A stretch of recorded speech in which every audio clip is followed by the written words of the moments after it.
this is the last update video I'm going to do on my cellular boost Wilson electronic cellular booster. And so I finally did a more permanent antenna. Now you can see this base here. It goes 3 feet under the ground there. And approximately, I don't have my measuring tape right here, about another 3.5 above ground. Creates just a nice solid base for this. About 5 bags of ready mix. I used the fast set, I think. One of those, I don't remember. So I've got the ground moved over here, hammered into the ground. I got the cable running here. It still needs to be zip tied off to the pole. You go all the way up there, and you're going to see the antenna facing relatively southeast, and we'll go into that a little bit further.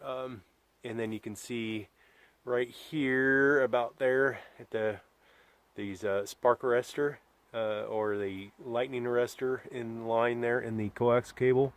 And then notice the coax cable comes down a little loop. That's called a drip loop. That just allows the water that's running down it to drip off right there instead of following along. Just, you know, food for thought, not required. And then you go up further, and we'll go up on the roof, and you see I have some tie-ins there that I need to put the cables off on for additional support. And then we'll go into the measurements here in a little bit, and then some of the lessons learned that I learned from finding your cell tower. And I know I went into that in previous videos, but I learned something new in between here and then, and now I have way better service indoors. Because the better signal you can get out here, the better it'll be inside. It's just a booster, so it takes whatever you're getting outside and easily boosts that by a little bit. So the better it is out here, the better it is in there. And now what you can easily use, we easily get 4G LTE. So we'll get into that. Let me get up on the roof here, and I'll get into that in a minute. Okay, so last time I measured about 32 feet total, about 12.5 feet above the roof line, the peak of the roof here. And and then I have it pointed right over there towards that. My biggest obstruction, if I could get another, I'd quite honestly have to be like probably 20 feet above my roof line to get a real good signal, because you see the trees over there on that along that kind of, and then that horizon line there. On the other side of that is where a cell tower is, and that's my point. I originally was trying to get a tower that was that direction. There's way more obstruction with actual terrain and trees that way. So yes, I would get a signal. So the biggest thing is tricking your phone. If you're using your phone, using that open signal app into picking the right antenna. And I think it partially does it based off of signal strength, but then once it locks in on one, getting it to realize that there's another one, it takes it a while. So some ways you can trick that is by flipping it on and off of airplane mode, and then it'll find the newer, better signal. So say when I was down at ground level, I might have been getting a better signal, or supposedly, or driving up to my house from that antenna that was that direction, the tower. But doing it after I came up here on the roof, it now realized that that was a better signal.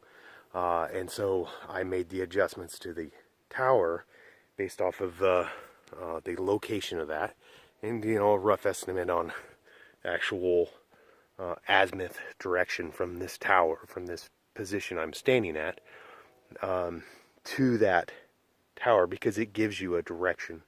But, you know, actually setting the antenna I don't have, you know, I don't have a compass that will attach to this to get it just perfect. But here's the point. I get about 4 bars indoors now near the antenna, and then which allows me to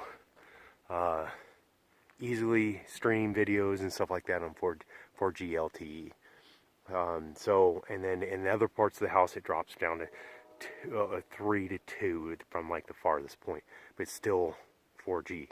So, it was, initially I wasn't sure if this was worth the investment and the time, but it is. So the last thing I got to do to finish this, and it did survive this winter. I got busy and didn't get the up. So if you see this, I've got those tie-in points here. I'm going to put cables back at an angle to kind of at probably about 30-degree angles off of the pole to help, because predominantly I get winds out of the south, which is behind me, you know, that way.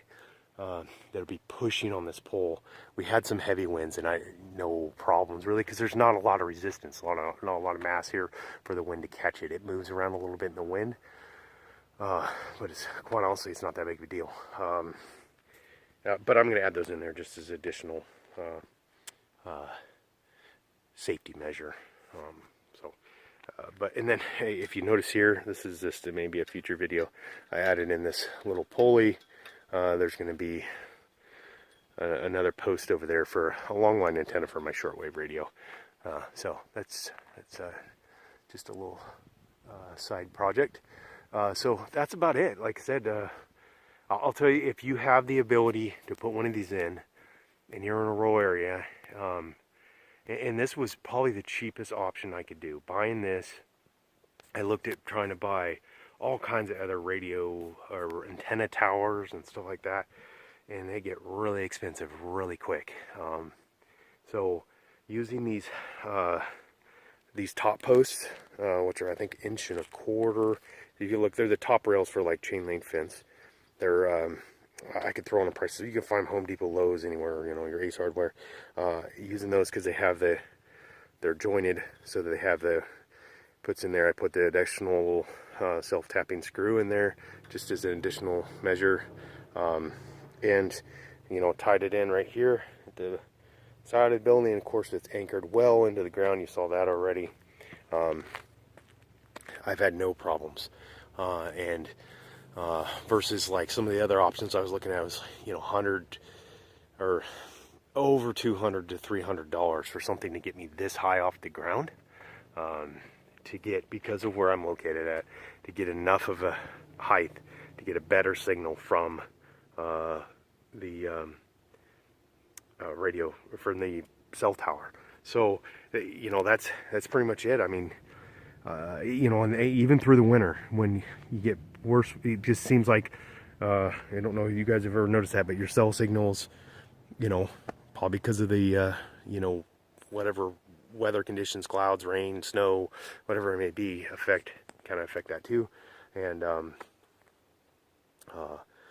we had reliable service. Even my wife's phone, who's an iPhone 6, I believe, which they're known for not having the best internal antenna, now gets pretty dang good service. My Samsung phone here, S7, always got better service than her phone, but now she can actually use her data on the phone, because we bought unlimited plan and we weren't even hardly able to use it, because, at least while we were at home, because of how poor cell service we had. So once again, I appreciate all the feedback I've gotten on this video series. I hope this helps people pick the right option for them in their rural property, or even urban areas sometimes have this problem too because of buildings. You know, look at these. They're not that hard to install. And in some cases, if you just don't have it, there's people in your area, you can find them will install more. I've seen more of those companies in rural areas.